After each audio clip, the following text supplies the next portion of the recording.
Pessoal, como estão? Tudo bem aí? Eu sou a professora Rosane, estamos aqui para conversar com vocês hoje a aula 2 da disciplina Acumulação Capitalista e Desigualdades Sociais.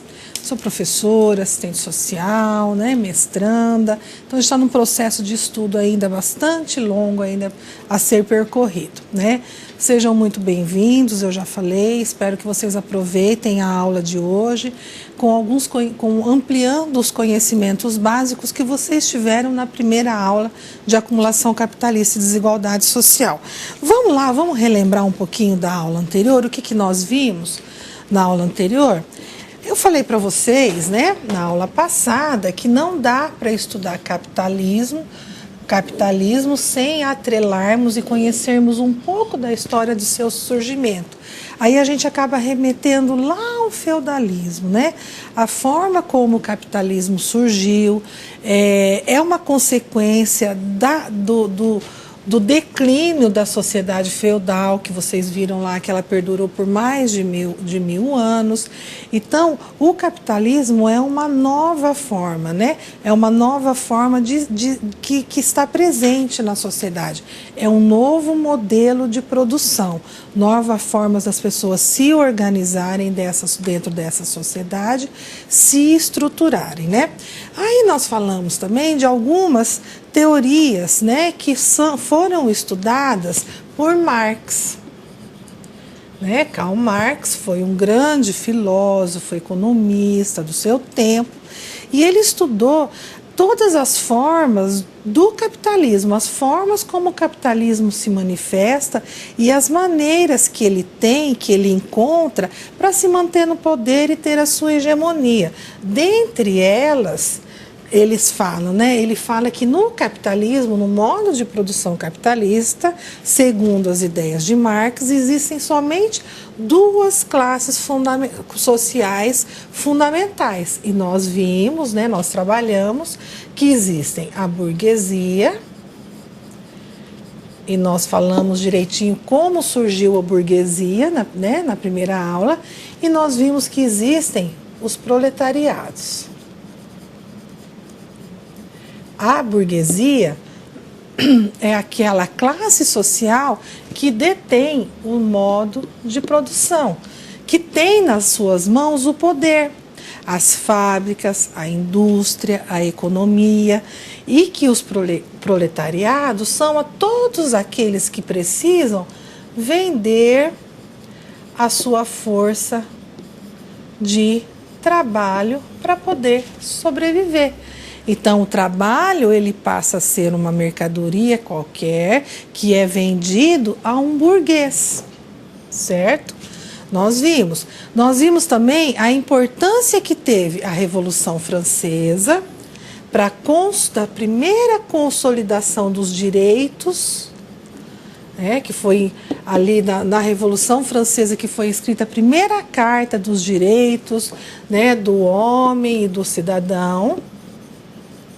A importância que a Revolução Francesa teve para a própria consolidação da sociedade burguesa, que estava aí, querendo mais expressão naquela sociedade, que a sociedade, o regime francês era um regime absolutista, o rei governava com mãos de ferros, a nobreza e o clero tinham determinados privilégios e os burgueses queriam gozar desses mesmos privilégios, Nós falamos da Revolução Industrial, de toda essa transição do trabalho manufaturado para o trabalho maquinofaturado, e falamos também de todas as consequências que ocorreu, de todas as consequências que ocorreram para a classe trabalhadora, para os proletariados, o predomínio dessas máquinas, o surgimento dessas indústrias, as formas como se estruturaram os trabalhos, as formas como se estruturaram as famílias, os trabalhadores.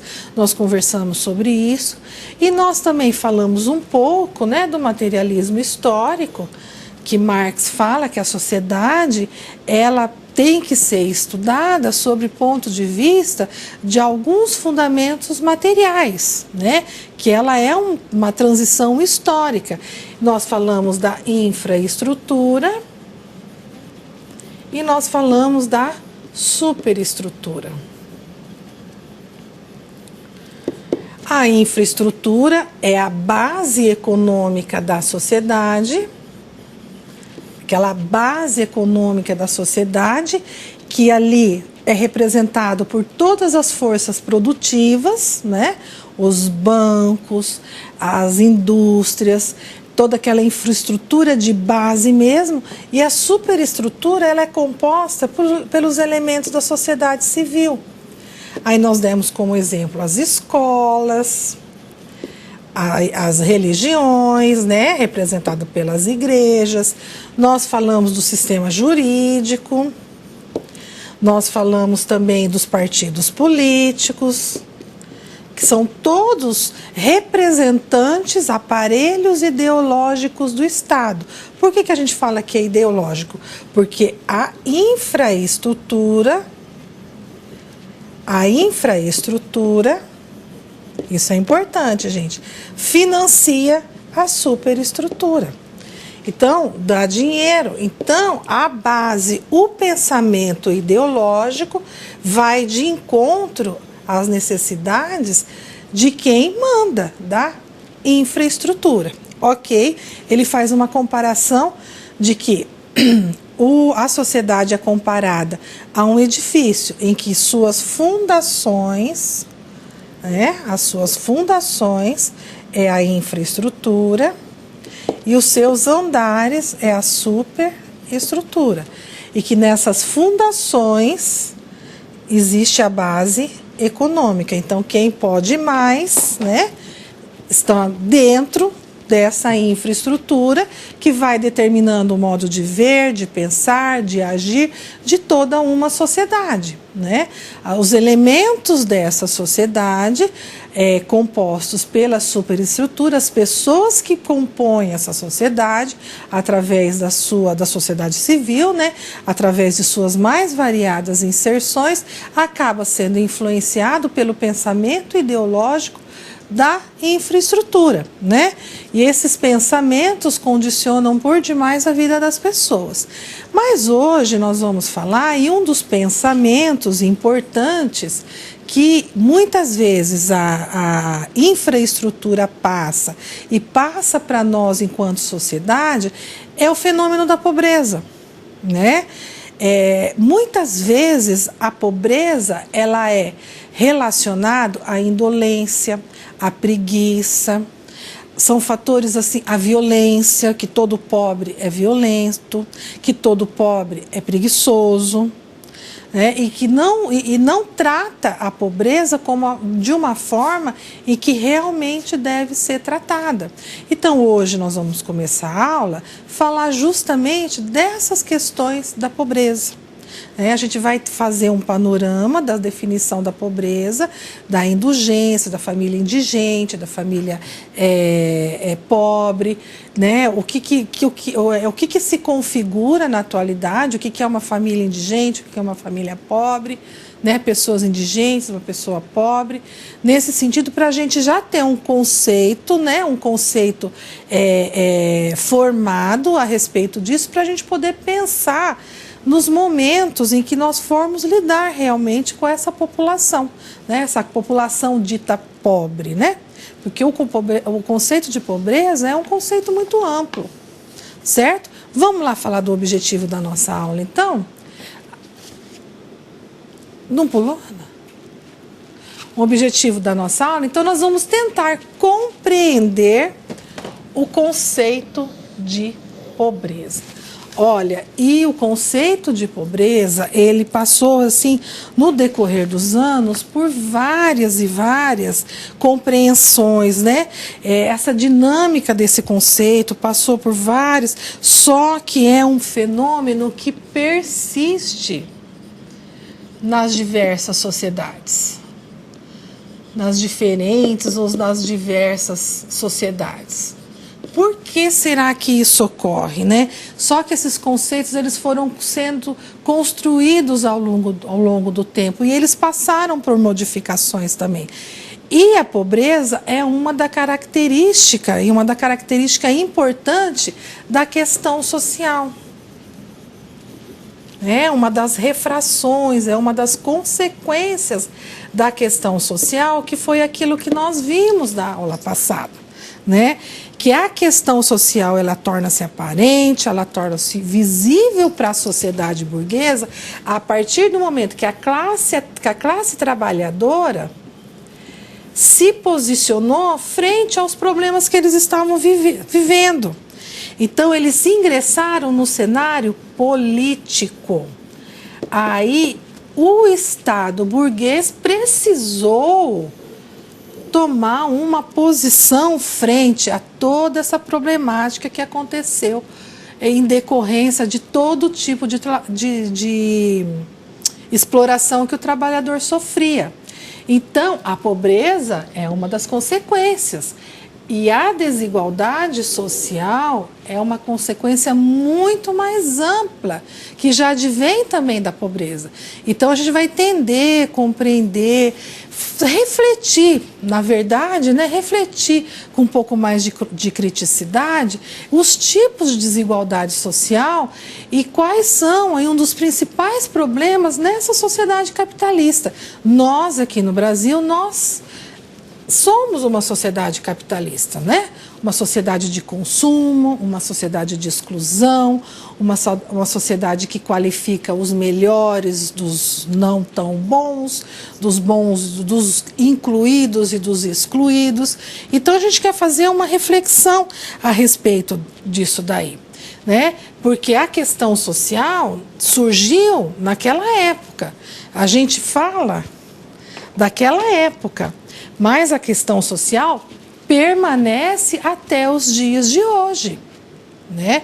E nós, enquanto assistentes sociais, no decorrer do seu exercício profissional, você terá a oportunidade de visualizar com muito mais profundidade esses fenômenos da questão social que são manifestados dia a dia na nossa sociedade, né? De uma forma, assim, muito mais aparente, né?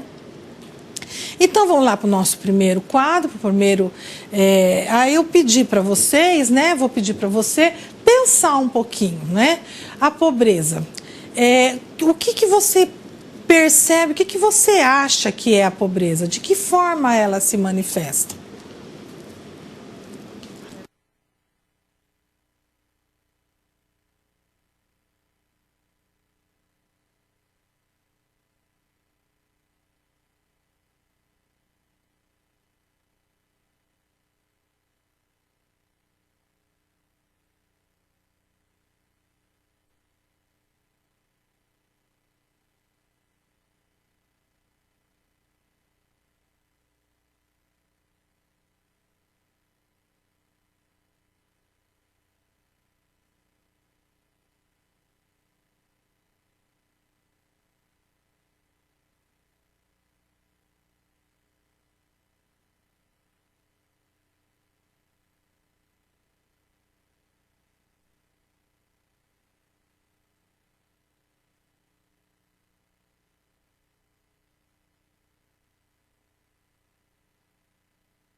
Eu tenho certeza que aí, enquanto você pensou nesse conceito de pobreza, você pensou em alguns exemplos de pobreza, né?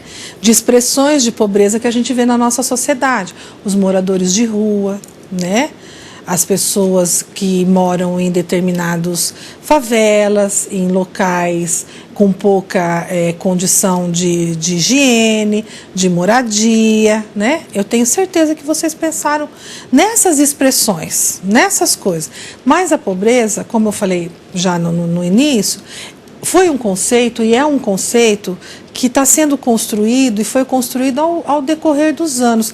E ela teve alterações, esses conceitos em relação à pobreza teve alterações. Então vamos ver como é que era antigamente, quando se falava em pobreza. Então ela era encarada como um evento natural. Então, gente, você é pobre porque Deus quis, né? Você é pobre porque Deus não te deu o dom de ter nascido, né, de uma família rica, de uma família milionária, né? Então era um dom natural, um evento natural. A pobreza era vista como um problema de caráter, então quem era pobre era associado ao seu caráter, né? Ele tinha distorções de caráter, porque o problema não estava na sociedade, estava no indivíduo.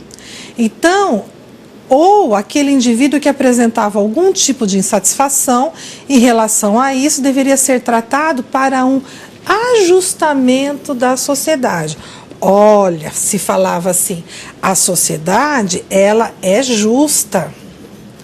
Se você está apresentando algum desvio, você está desajustado. Então vamos te ajustá-lo a essa sociedade para que você se conforme com a sua condição, porque a pobreza, ela é um evento natural. Você nasceu assim, pobre, vai fazer o quê, né? E a sociedade, olha, ela era, né, justa, tida como perfeita.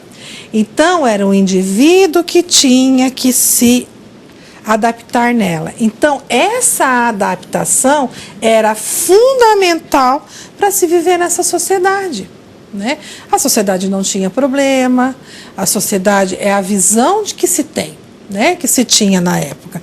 Então, esse pobre, ele vivia à margem dessa sociedade. A população pobre, então, vamos colocá-los à margem dessa sociedade, né? Vamos colocá-los longe dessa sociedade. Vamos escondê-los dessa sociedade, né? Vamos escondê-los para ninguém ver, né? E a população pobre também, né, lutava e tenta lutar até hoje para estar dentro dessa sociedade de qualquer pertencer a essa sociedade, né? Então nós temos aí, ó, que alguns outros autores, como Mateus, né, que é citado por Schwartzman, que é um outro grande estudioso em relação a isso, falava que a pobreza, ela estava diretamente associada à grande velocidade que se crescia a população.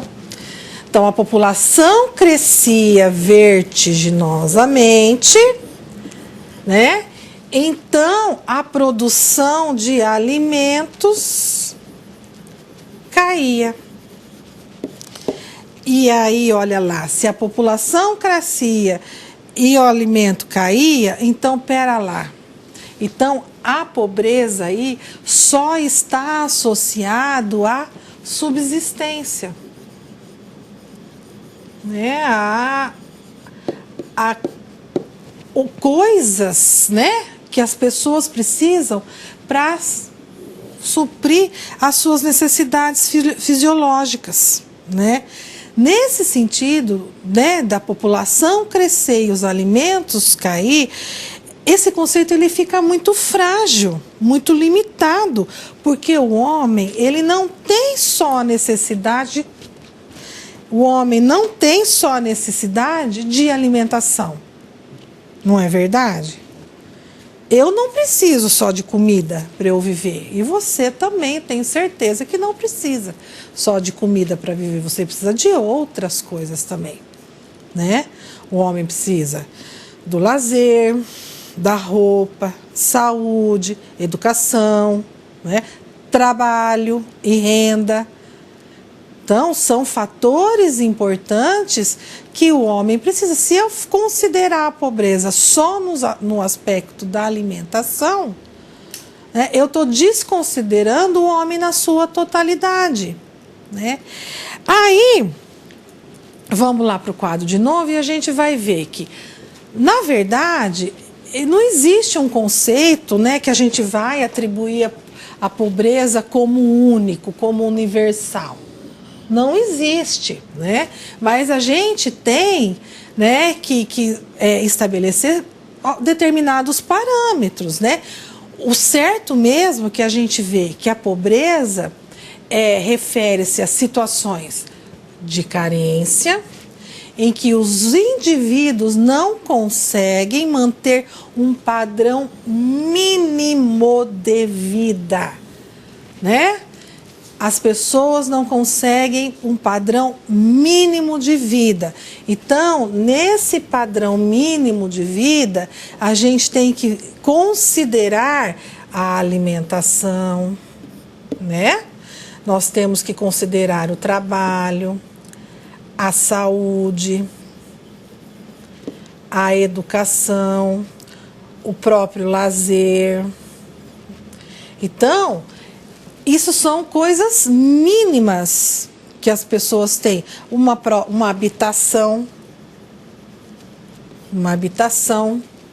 condizente, olha lá, são padrões mínimos de vida que são condizentes com as referências, com os referenciais socialmente estabelecidos de um dado momento histórico. Hoje nós estamos em 2015.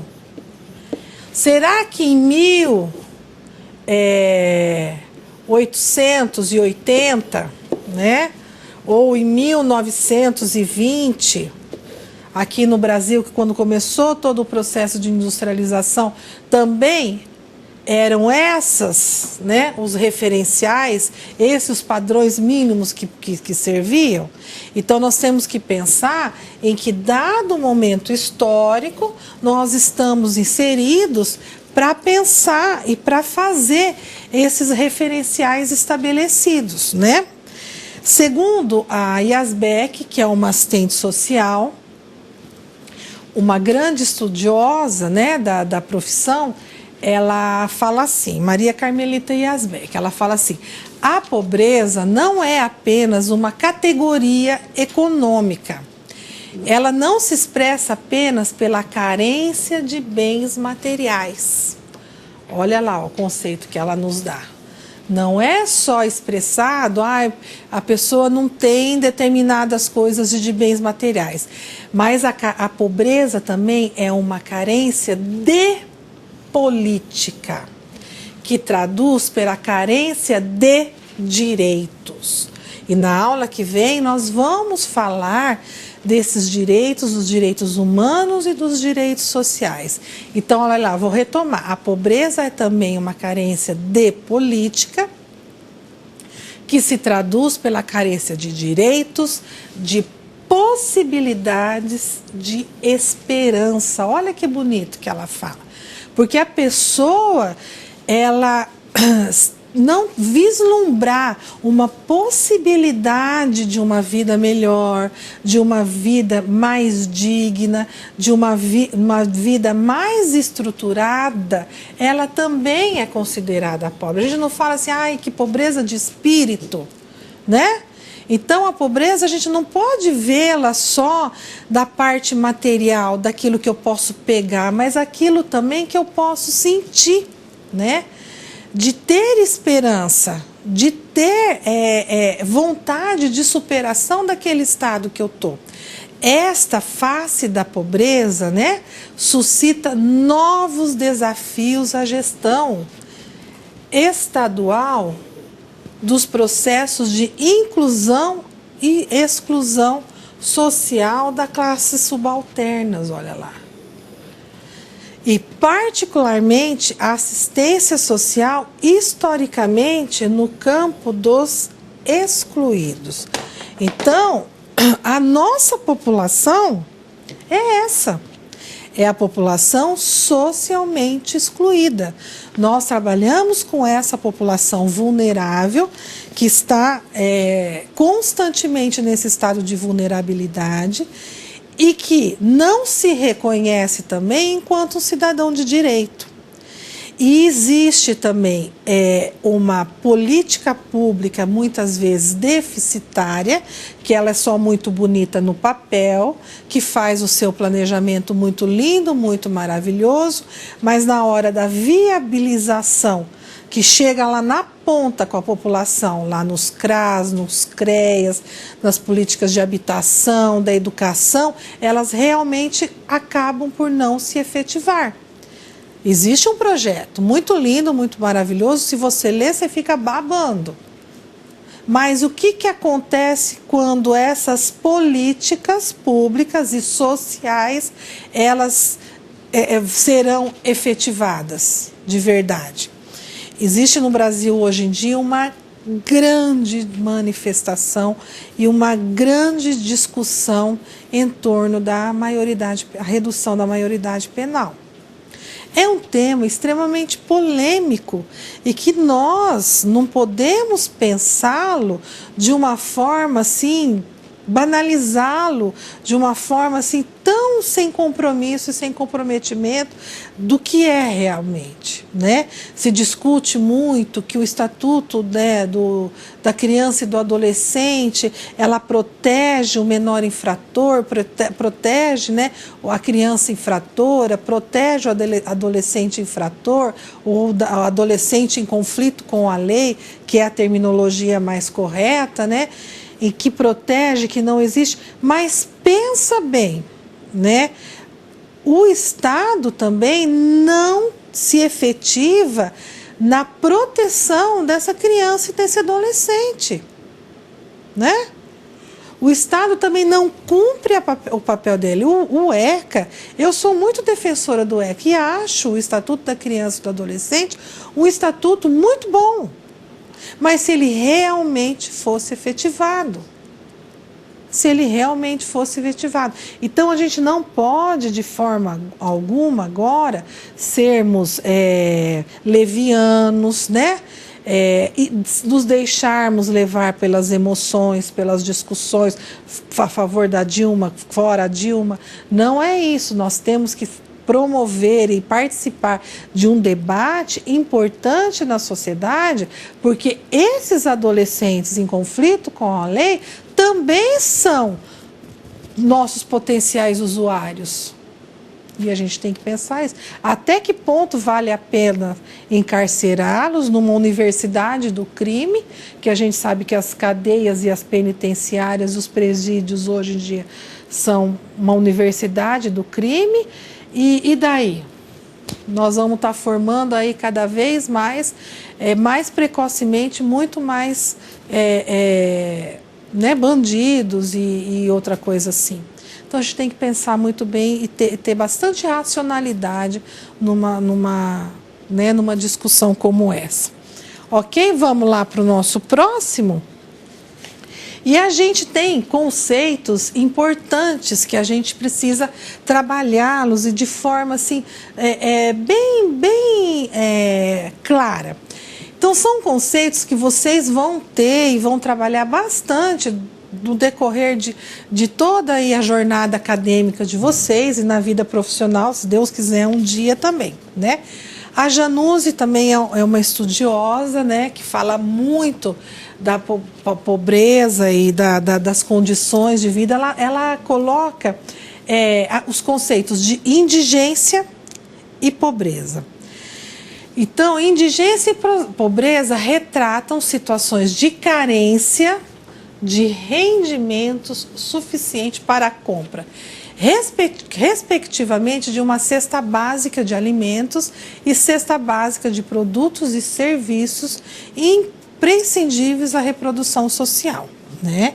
Então, ela fala que a pessoa indigente e a pessoa pobre é aquela que tem situação de carência de rendimento para comprar pelo menos uma cesta básica, né? Ou alguns produtos que precisa para a sua vida, para estar lá trabalhando, né? Para a sua reprodução social, para que ele tenha a sua representação social dentro da sociedade, né? Então, nós temos famílias indigentes também, que ela coloca são aquelas que não dispõem, de rendimento suficiente sequer para alimentar de forma minimamente adequadas os seus membros. Então, a família que não dispõe de rendimento suficiente para sequer, né, alimentar os seus membros, já é considerada uma família indigente. Se fala assim que a família indigente está diretamente relacionada à linha da indigência. Olha lá, né?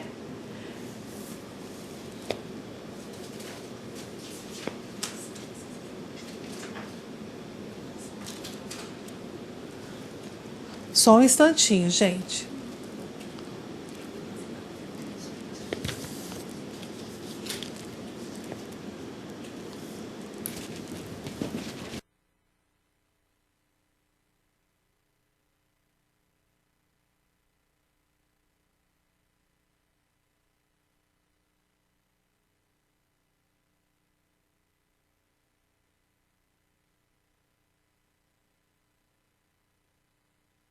A linha de indigência. Então, a linha de indigência, nós vimos lá que família indigente, ele não tinha rendimento sequer para alimentar minimamente, né, os seus membros. A linha de indigente, a gente vai ver que é o custo de uma cesta básica de alimentos que perfaz os requisitos de um consumo individual ao longo do mês. Então, a linha de indigência estabelece um valor absoluto. Um valor absoluto, né? Então, as pessoas que estão abaixo desse valor absoluto, e qual que é o valor de absoluto aqui? É a cesta básica de alimentos. Então, as pessoas que não conseguem comprar, né, consumir e ter essa cesta básica por mês, elas são consideradas indigentes ou extremamente pobres, né? Então, olha lá, nesse sentido, a linha de indigência, a gente tem que considerar as pessoas que não conseguem comprar, né, uma cesta de alimento com a quantidade de calorias mínimas que a pessoa tem que consumir por dia, está muito associada à quantidade de calorias que as pessoas têm que consumir por dia para a sua própria sobrevivência, né? A linha da pobreza, então, seria o quê? Né? A linha da pobreza corresponde ao valor da linha de indigência acrescido aí ao valor monetário correspondente a outras despesas básicas, como vestuário, transporte, habitação. Então, olha lá, é o custo da cesta básica, né? Então, a pessoa é considerada pobre se ela não consegue comprar os seus alimentos e ela não consegue manter o transporte, remédio, material escolar, aluguel e outras coisas mais, né? E a cesta básica, ela é composta de mais ou menos de 30 a 50 itens com cerca de 2.300 calorias por dia para a pessoa, por dia que a pessoa tem que consumir. Isso é um valor de referência que é adotado no Brasil. Então, quando a gente fala de cesta básica, a gente tem que pensar nisso daqui, uma cesta básica que tem de 30 a 50 itens, com cerca de 2.300 calorias, né? E que no Brasil é usado isso como referência, né? Esse parâmetro, né, que a gente utiliza de cálculos, teve uma época que se usava como referência o salário mínimo.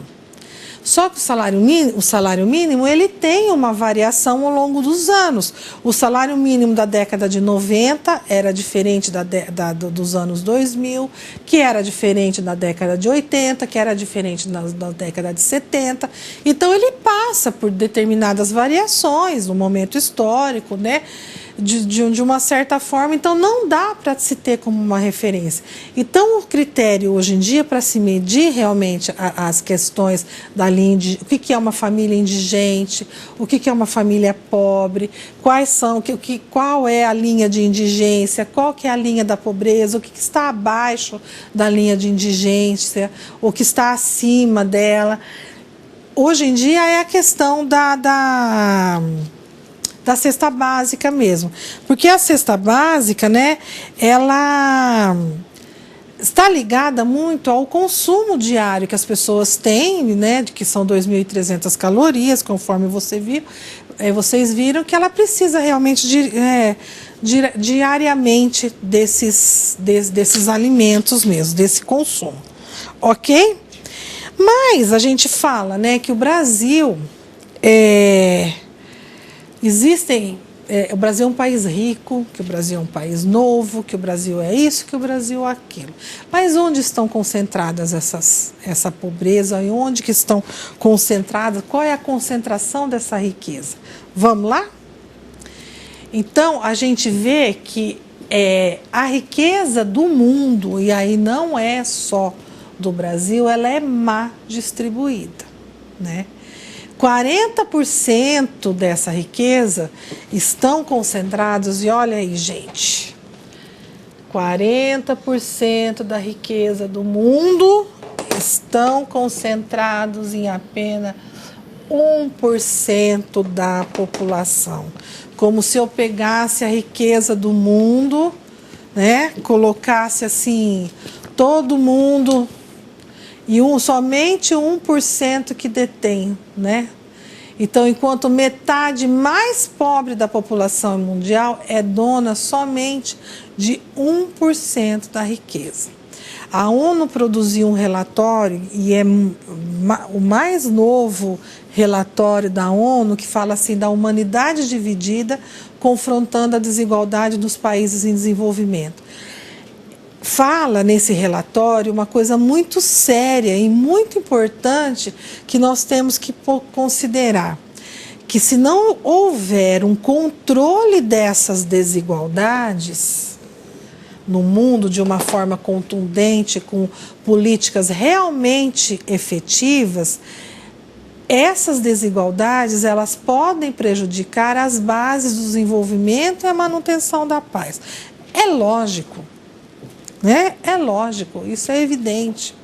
É complicado, é complicadíssimo a pessoa que tem fome, que tem necessidades. Você vê nos países africanos as situações em que essa população vive, situações subhumanas, né? Muitos países assim, do próprio do Oriente Médio que a gente vê, e embora lá tenha uma riqueza muito grande, mas devastada pela guerra, pela subnutrição. Então, a gente tem que pensar e considerar nessas formas também de como vai se manter a paz de uma forma que proteja esse cidadão. Que forma que isso vai acontecer? Então, pode realmente ser um grande entrave para essa aparência de paz que nós vivemos hoje na sociedade como um todo, né? E no Brasil? Vamos pensar no Brasil um pouquinho? Eu coloquei aqui essa gravura. Gente, eu acho assim muito bacana essa gravura, porque nós temos expresso aqui, olha, o mapa do Brasil, não é verdade? Vocês não reconhecem? E olha o abismo existente entre ricos e pobres, entre os eleitos, os escolhidos e os não eleitos, a usufruir de toda a beleza, todo o conforto do mundo. O Radar Social é uma revista que é produzida pelo IPEA, né, Instituto de Pesquisa, que fala assim, e esse é um dado de 2006, mas ainda se configura na realidade, ainda é a expressão disso daí mesmo. fala assim, que o Brasil é um dos países mais desiguais do mundo. Olha que tristeza para nós, enquanto brasileiros. Ocupando o penúltimo lugar dentre os demais países. Então, olha lá, apenas 1% da população é composta por brasileiros ricos. Se eu pegar, sabe, quanta população do brasileiro tem? 150? Não, mais, né? Quase 200 milhões de pessoas aí que nós temos na população brasileira.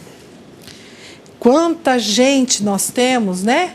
E apenas 1%, ou seja, 1,7 milhões de pessoas são consideradas, né, são consideradas ricas no Brasil. E o restante da população?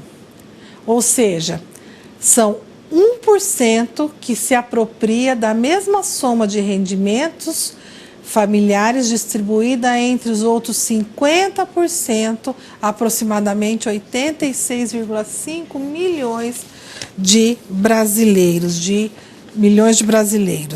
Então, se nós considerarmos toda a população do Brasil, né, nós vamos pegar uma parcelinha pequenininha aqui de 1% que é rico. Quer dizer, nós trabalhamos para esse 1%. Nós trabalhamos para esse 1%. É duro? É duro, mas é verdade. Nós trabalhamos para esse 1% aqui. Vamos lá para frente? Então, o restante da população se subdivide em 31,7%, né, equivalente a mais ou menos 53, 54 milhões de brasileiros, de pobre. Olha só no Brasil. Então, nós temos 31,7% de pobres. Olha lá. 12,9% da população nós temos de extremamente pobres. Extremamente pobres. Pessoas que não têm condições de não tem nenhuma cesta básica. Pobres e indigentes ainda por cima, né? Pobres e indigentes que sobrevivem com uma renda familiar per capita, uma renda familiar por pessoa inferior a um quarto do salário mínimo. Então, 12,9 pessoas, quase 22 milhões de brasileiros sobrevivem com um quarto do salário mínimo. Então, e a gente vê que essa concentração de pobreza estão nas zonas urbanas das grandes cidades brasileiras. Então, olha lá, gente, é muita gente que vive em situação de extrema pobreza e indigência, que sobrevivem com um quarto do salário mínimo. É muita coisa. E nós temos que pensar nesses números, né? Do patamar de pobres e indigentes que tentam sobreviver, 44,1% é composta pela população negra, em relação a 20,5% de brancos, sendo que 61% são mulheres que estão em ocupação precária, com relação a 54% de homens nas mesmas condições. Nesse caso, as mulheres negras representam 41%. E se a gente pensar bem, a gente vê que a pobreza no Brasil, ela tem uma cara, né?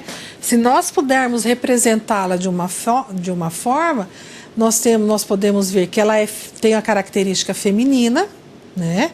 Porque pelo que a gente viu pelos números ali, ela é uma mulher jovem, porque ela ainda está em idade produtiva e reprodutiva, ela mora na cidade, na zona urbana, e ela é negra no Brasil. Se existe uma forma de nós colocarmos como imagem a pobreza no Brasil, nós temos que pensar sobre essa perspectiva. Ok, gente? Vamos adiante.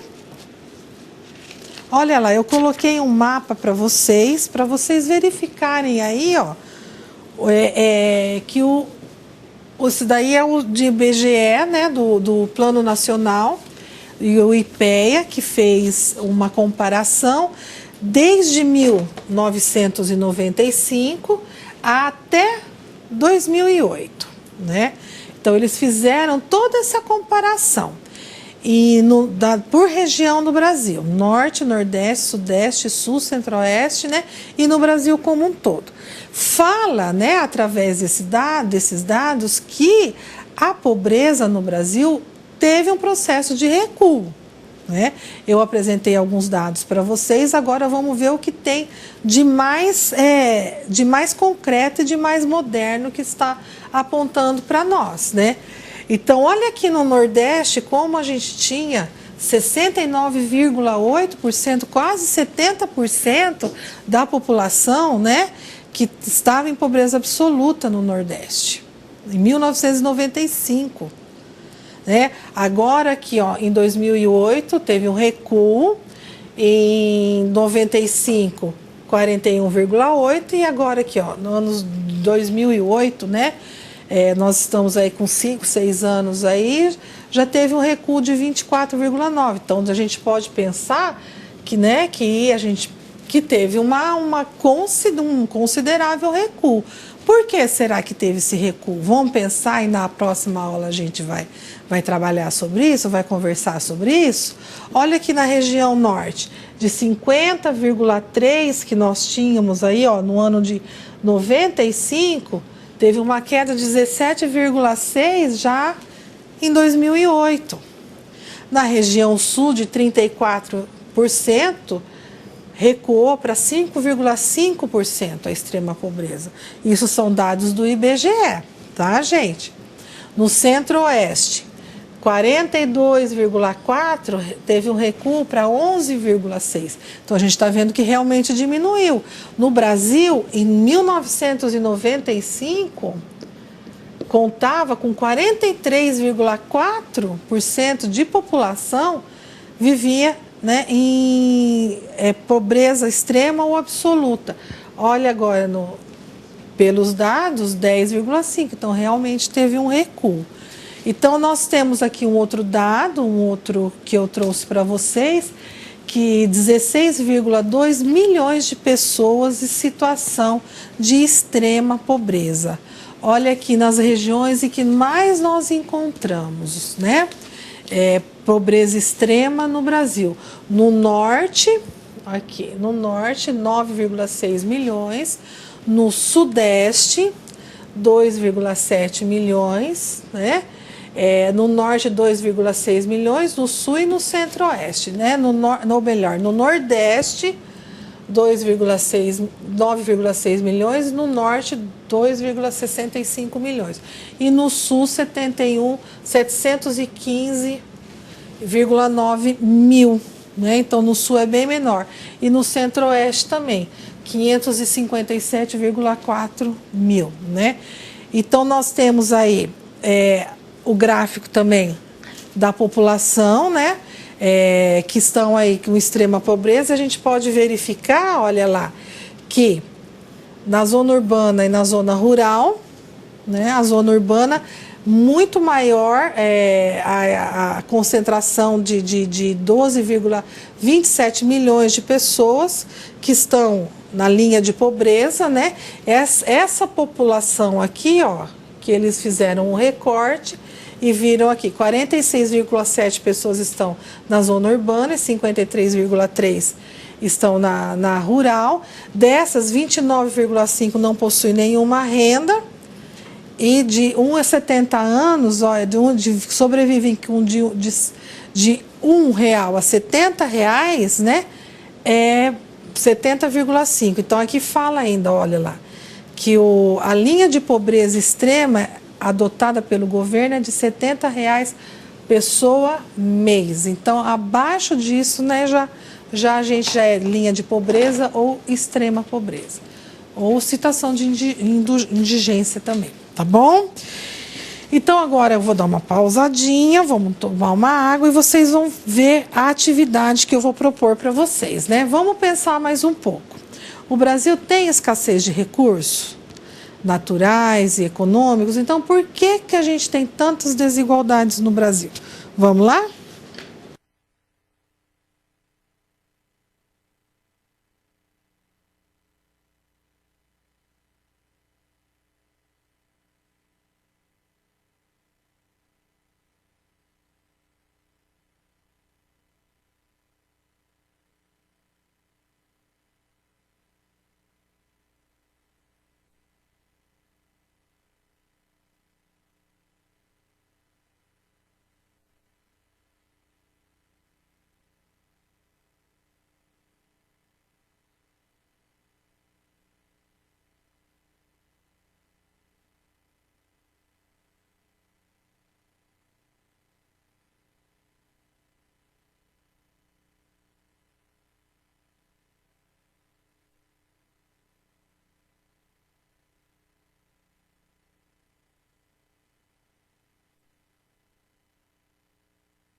Então tá, o Brasil é um país pobre? Obviamente que não, muito pelo contrário. O Brasil é um país extremamente rico.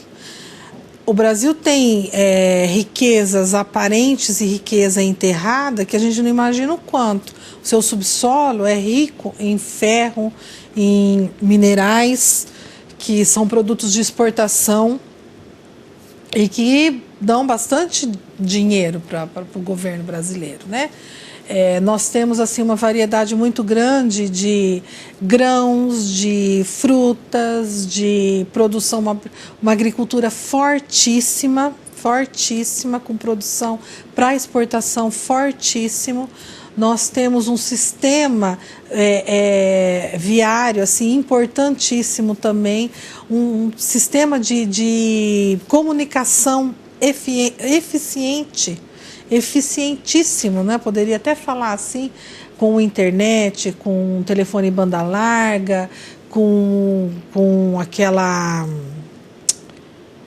ótico lá que eu esqueci a palavra.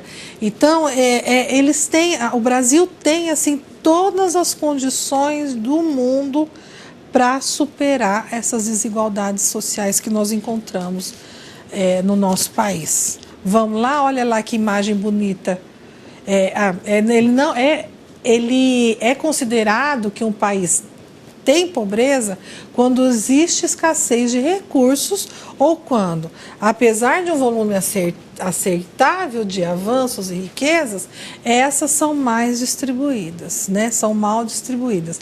Como já vimos, o Brasil não é um país pobre, mas sim um país extremamente desigual. Então, o Brasil não é país pobre. O Brasil, ele é desigual. Extremamente desigual. E eu deixo aqui para vocês, olha lá, uma foto, né, do Brasil e aquilo que eu falei para vocês. Só aqui nós estamos representando a agricultura, né? A agricultura de uma forma bem bacana e bem demonstrando que o Brasil é um celeiro, né?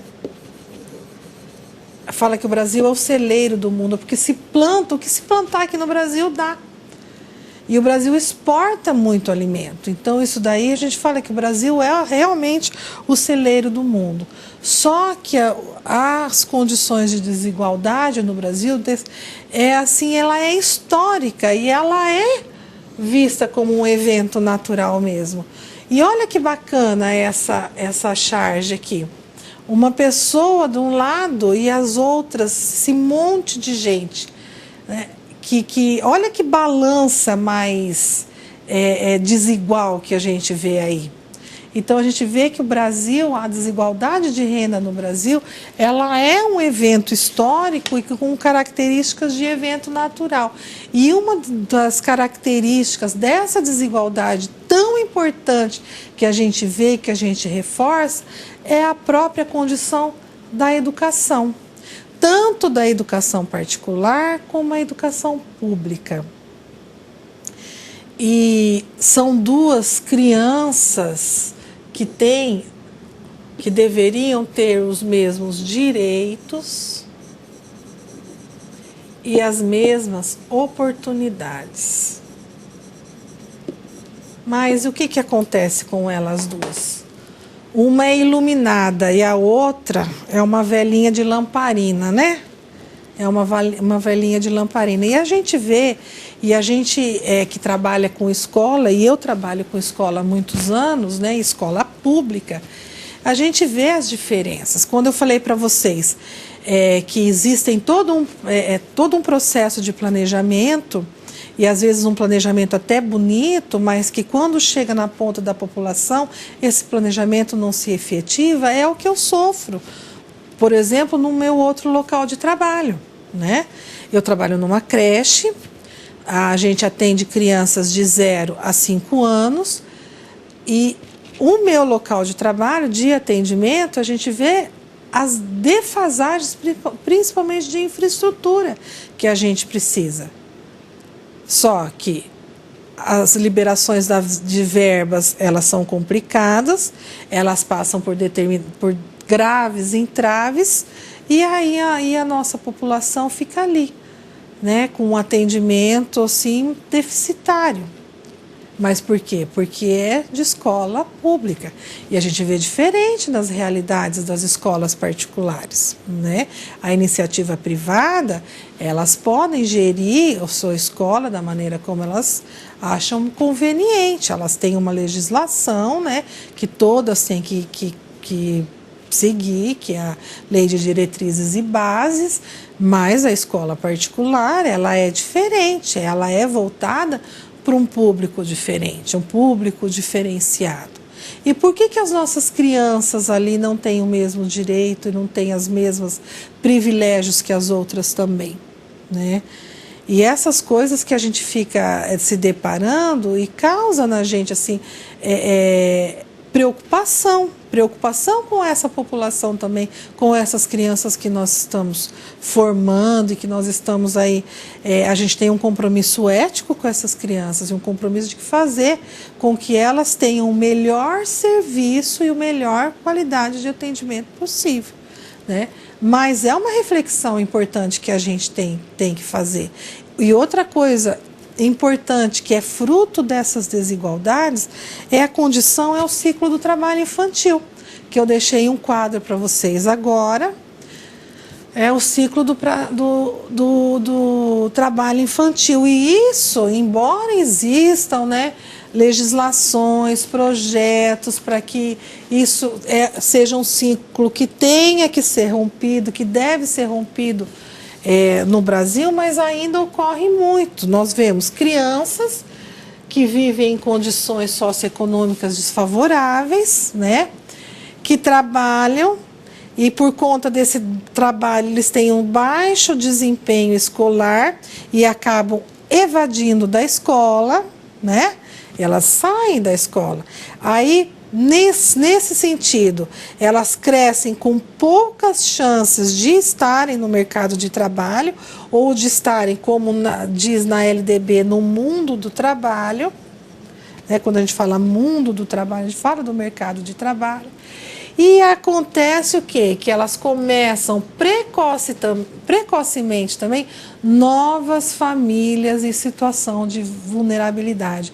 Aí elas vão reproduzindo as mesmas coisas, o mesmo modo de ser e o mesmo modo de seus pais, e assim vai reproduzindo. E é um ciclo que se instaura mesmo, né? Então a família não dá conta de cumprir satisfatoriamente as suas necessidades, então eles vão criando essas situações de vulnerabilidade. Então, as crianças pequenas acabam entrando no mercado de trabalho para complementar o rendimento familiar e elas vão reproduzindo também esse ciclo do trabalho infantil, né? Agora nós vamos passar um videozinho, Ana, Ah, tá. Então, nós temos também outra expressão muito importante no nosso país, que é a desigualdade racial, né? Segundo os dados do IBGE, a população brasileira negra e parda corresponde a 50,7% da população. Então, olha lá, mais da metade. Sendo que esse percentual de analfabetos em 2010 era o triplo dos brancos ainda. Agora tem um videozinho, agora sim tem um videozinho para vocês. Eu quero que vocês olhem com bastante atenção, ok? Já já a gente volta para comentar. Nádia passou anos alisando os cabelos, até que um dia leu um texto sobre os negros que não assumiam a própria cor e decidiu mudar. Deixou os cabelos crespos, passou a sentir orgulho da descendência africana e, o melhor, levou a nova forma de pensar à sala de aula. Nádia montou o projeto A África está em nós e nós estamos na África, premiado pelo Ministério da Educação. Comecei a pensar que as crianças negras também sofressem aquilo, cabelo de bombril. Que eu era chamada de cabelo de bombril, de cabelo de retrós, e fala-se assim, cabelo de fuá, maçaroca, que é a representação, que é o cabelo negro não agrega qualidades, né, socialmente. E a partir disso eu comecei a ler sobre história e cultura africana. Na sala de aula foi acontecendo naturalmente, eu fui colocando isso para as crianças, o que eu passei, que se elas estivessem sofrendo aquilo, que elas também se valorizassem, se amassem a partir de hoje, porque isso infelizmente aconteceu comigo agora, apenas 2 anos atrás, né? Então não quero que as crianças negras, mesmo as brancas, sofram esse tipo de preconceito. A iniciativa já deu frutos por meio da cultura afro-brasileira e de histórias de pessoas famosas que combateram o racismo. A professora conquistou os alunos e as crianças aprenderam uma lição de vida contra o preconceito. Aprendi sobre Agostinho Neto, Nelson Mandela, aprendi sobre muitas pessoas negras que lutaram pelo preconceito racial. Eu quero contar sobre o Zumbi porque ele me tocou muito. Ele era um negro que lutou para a liberdade de todos. O governo ofereceu para ele a liberdade dele, mas ele não aceitou. Ele quis a liberdade de todos os escravos e continuou lutando. Está na educação a possibilidade de mudança dessas práticas de racismo. Valorizar a cultura negra por meio da educação é um dos itens previstos no Estatuto da Igualdade Racial. O projeto de lei que cria o Estatuto ficou parado por mais de 10 anos na Câmara. Só no ano passado voltou a ser discutido em uma comissão especial. Os deputados apresentaram emendas e uma nova versão da proposta está pronta para ser votada. Depois que passar pela comissão, vai a plenário. Eu conversei com o presidente da Câmara e ele se colocou à disposição no sentido de ajudar nesse processo de dar celeridade à apreciação do Estatuto da Igualdade Racial aqui na Câmara.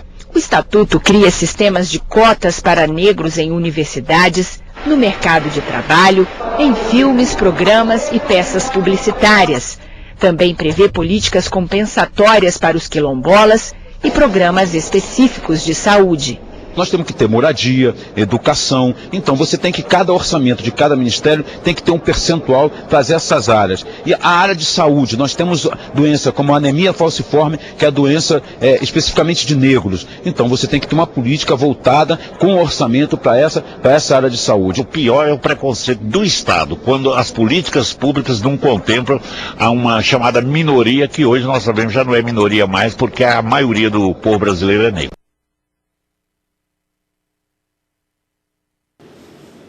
Vocês viram, né? Essa lei, ela já já se configurou, já foi aprovada E nós, nas escolas, nós temos que trabalhar com essa, uma das nossas atribuições mesmo, com essa diversidade. Até, inclusive, essa semana, eu estava numa salinha do berçário, né? São crianças de até 2 anos, e uma atividade que as professoras deram para as crianças e colocaram assim uma caixa bem bacana, uma caixa bem... elas embrulharam uma caixa de papelão, colocaram umas coisas dentro para dar bastante sustentação nessa caixa, e ali elas colocaram fotos das crianças e mais fotos também de todas as etnias, né, da população indígena, da população japonesa, da população africana, e fotos delas. Algumas crianças se reconheceram ali, olha, o papai, né, ou a mamãe, que eles se viam ali pertencentes à pessoa humana. O que se busca? Se busca o reconhecimento da pessoa humana, da valorização da pessoa humana. E no Brasil, infelizmente, isso é muito aparente, de uma forma até muitas vezes velada, mas o racismo, infelizmente, existe. Vamos lá para o quadro? De uma forma em que ele é marcado e ele é reafirmado com frequência. Volta para mim, Ana, fazendo um favor. Reafirmado com frequência, pois mesmo assim, mesmo após a libertação dos escravos, ainda se problematiza por um racismo que pode ser encoberto por um lado, ou por outro lado, explícito, quando o discurso ideológico é o da superioridade da raça branca sobre a raça negra. E nós não podemos nem falar em situações de raça, né? Porque todos nós somos da raça humana. Então, que superioridade é essa? Me fala. Que superioridade é essa? E nós, enquanto assistentes sociais, no nosso código de ética, assim como foi falado na primeira aula, está ali que o assistente social ele deverá ser um defensor intransigente dos direitos humanos e estar sempre livre de preconceitos com relação à etnia, a credo, e combater todo e qualquer tipo de discriminação. Então é importante essa reflexão que a gente faça, ok? Vamos lá? Então, olha lá, em relação ao desemprego, a mulher negra apresenta uma desvantagem muito maior, com 13,6% em relação aos 10% das mulheres brancas, né? Então, a gente vê que a mulher branca tem muito mais oportunidade, né? E se agudina aí, ó, brutalmente em relação à mulher jovem e negro, avançando patamares de 25% de diferença. E isso daí é o Radar Social, que é aquela revista que eu falei para vocês, que aponta. Nós temos essa situação da população, né? E nós temos também a questão, uma outra questão importante, que é a população LGBT, né? Lésbicas, gays, bissexuais, transgêneros, né? Então, é uma realidade no Brasil ainda que é tratado com muito preconceito e com muita discriminação também. Então, nós encontramos ainda casos graves de violência contra essa população, chegando a humilhação pública, espancamento, assassinados, né, por conta da homofobia. Por conta da homofobia, né? Esse daí foi um termo utilizado pela primeira vez nos Estados Unidos, e a fobia aqui, ó, é um medo, significa um medo irracional. É um medo irracional contra a população homossexual, né? Então, coloca aí o homossexual numa condição de anomalia, como se eles fossem doentes, né? Como se eles fossem inferiores, e tendo como um padrão de normalidade a heterossexualidade, né? E a gente vê que, pelo menos, isso é um dado de uma revista baiana que fez um estudo, que pelo menos 312 gays e lésbicas são assassinados no Brasil por ano. E desses 312, 99% são assassinados, 99% desses assassinatos são motivados pela homofobia. Então, é complicado, é uma situação complicada e que a gente tem que olhar com muita atenção. Existem casos, os casos dessa população, eles têm direito ao nome social, de chegarem lá nas instituições, numa UBS, né? De chegarem de qualquer atendimento, de local de atendimento de políticas sociais, eles têm o direito de serem reconhecidos com o nome social. Muitas vezes os funcionários desses atendimentos não procedem à identificação do nome correto, o nome da pessoa, do nome social, tem resistência em chamá-los ainda pelo nome social. Um travesti, por exemplo, que vai lá, né, num posto de saúde, por exemplo, ou um transgênero que vai lá num posto de saúde. Ele quer ser chamado, ele tem o direito, o nome social é lei, existe ali. Por que essa população não tem o direito de ser respeitado, né? Vamos lá falar agora do conceito de políticas afirmativas. Por isso, por conta de todas essas distorções e dessas desigualdades que existem, essas políticas afirmativas, que são medidas, olha aqui, eu até grifei, ó, especiais. Opa, volta para mim, Aninha. Opa. São políticas, são medidas especiais e temporárias. Então, não é sempre que vai ter. Quando a sociedade se organizar e se estruturar, quem sabe essas leis, elas são, de repente, elas são postas de lado e outras são efetivadas, né? Que foram tomadas pelo Estado ou pela iniciativa privada, né? Espontânea ou compulsoriamente, com o objetivo de eliminar determinadas desigualdades historicamente acumuladas. A questão da população africana, da questão negra, é uma desigualdade historicamente acumulada. Porque nós temos aí a população desde a escravidão e que ainda até hoje se perdura essa escravidão, né? Garantindo a igualdade de oportunidade e tratamento, bem como, olha lá, compensar. Por isso que elas são medidas e políticas também compensatórias. Compensar essas perdas provocadas pela discriminação e marginalização. E por motivos, né, raciais, étnicos, religiosos, de gêneros e outros. Tem uma atividade aqui, né, de acordo com os instrumentos internacionais e nacionais de garantias dos direitos humanos. Então, o direito das minorias, ela é o quê? Inadmissível? Claro que não. Então, daqui a gente já pode cortar. Ela é admissível apenas se não houver o Estado democrático de direito? Claro que não. Vamos lá? Ela é inadmissível? Não.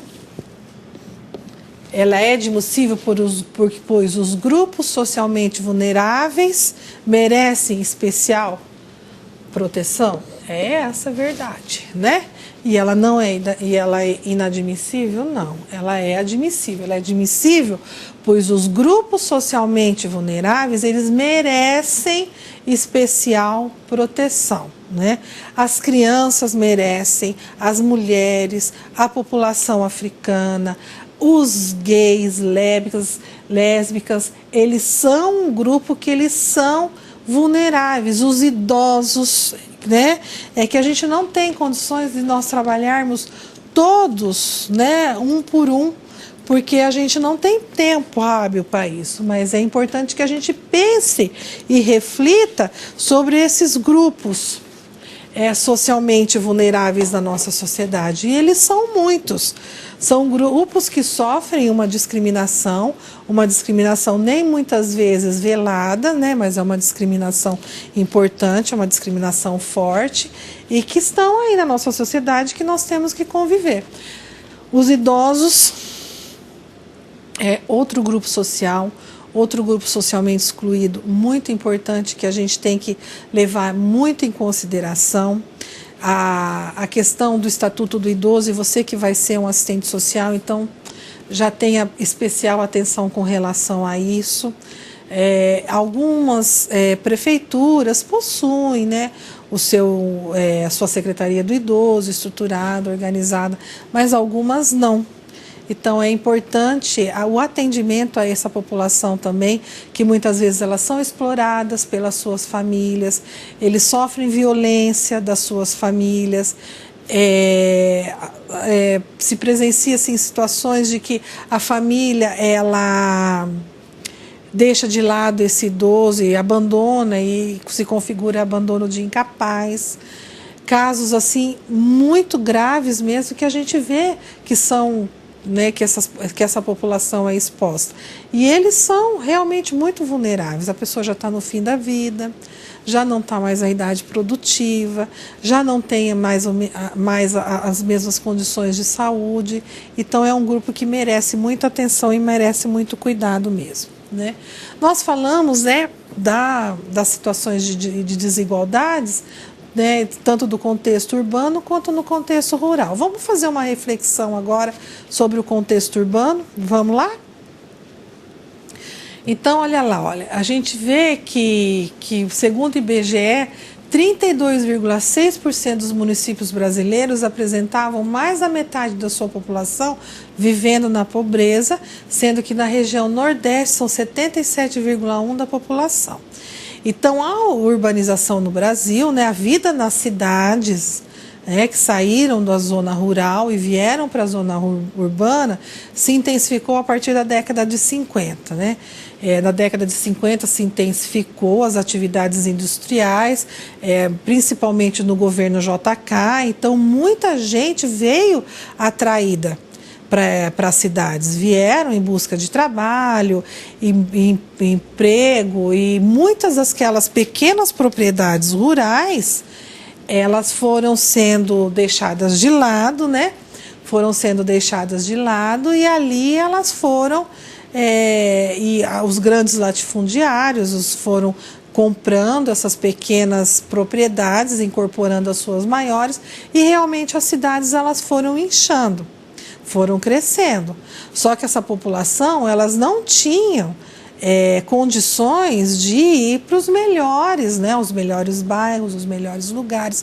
Então eles foram se concentrando, foi a população chamada de marginalizado mesmo, né? Foram se concentrando às margens da sociedade. Aí se criaram muitos assentamentos, muitos problemas de favelização, e ali foi crescendo todos os problemas que a gente vê no contexto urbano mesmo. Eu deixei algumas imagens para que a gente refletisse um pouco. Vamos lá? Então nós temos as imagens aí, olha lá. Nós temos casos, né, de violência muito grande no contexto urbano. Então é uma expressão da questão social e é uma expressão das desigualdades sociais. Então a poluição, né, de uma forma muito grande, esse processo todo aí de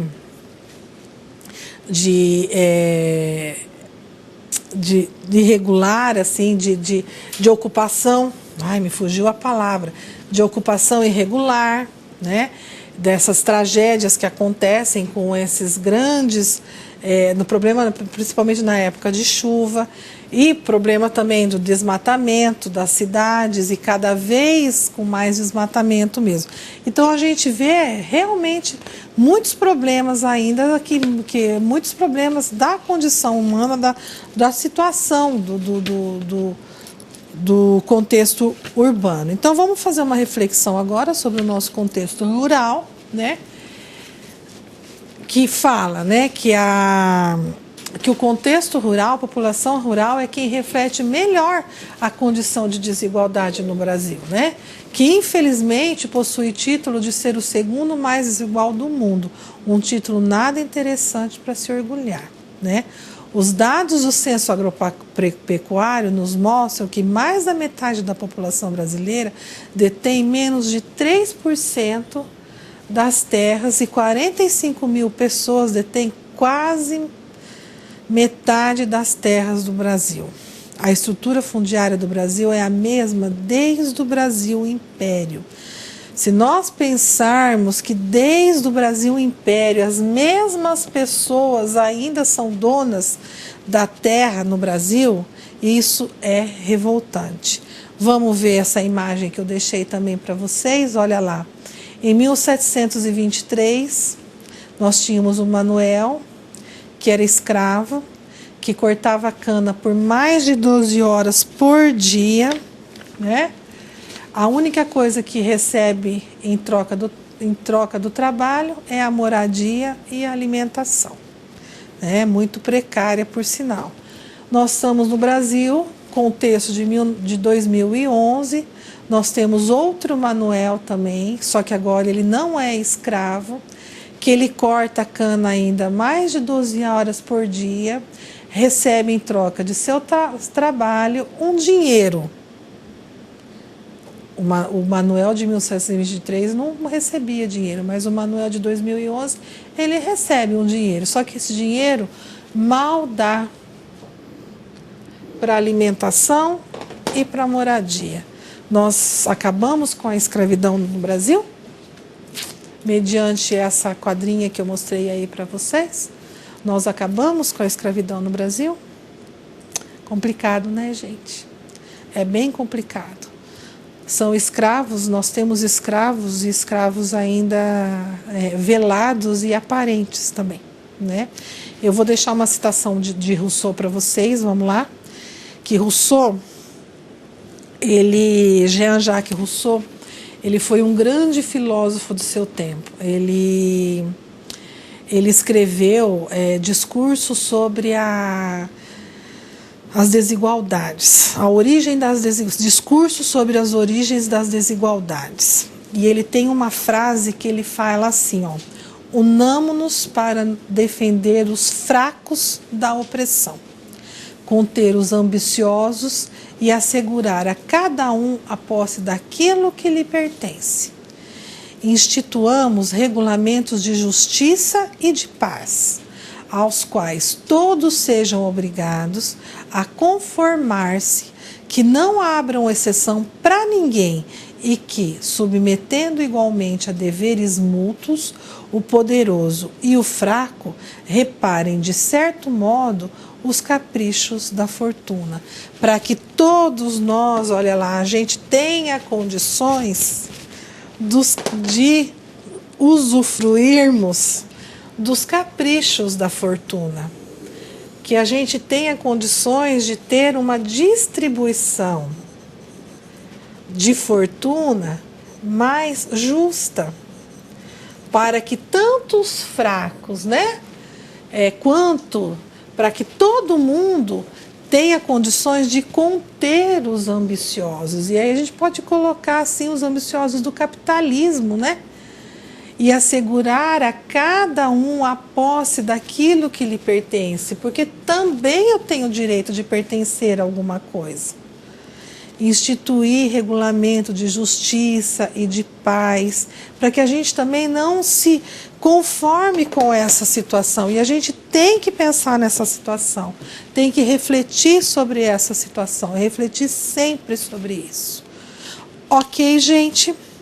Eu deixo com vocês as referências de hoje que eu utilizei, né, que é da Marilda Vilela Yamamoto, que ela faz todo um apanhado da história do serviço social, principalmente do serviço social no Brasil.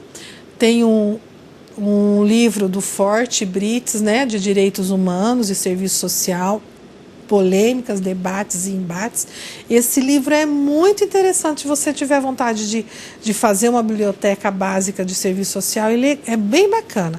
E eu deixo também com vocês a da Maria Lúcia Martinelli, Serviço Social, Identidade e Alienação. Ok, pessoal? Foi um prazer conversar com vocês hoje e a gente se vê. Até a próxima. Tchau, tchau.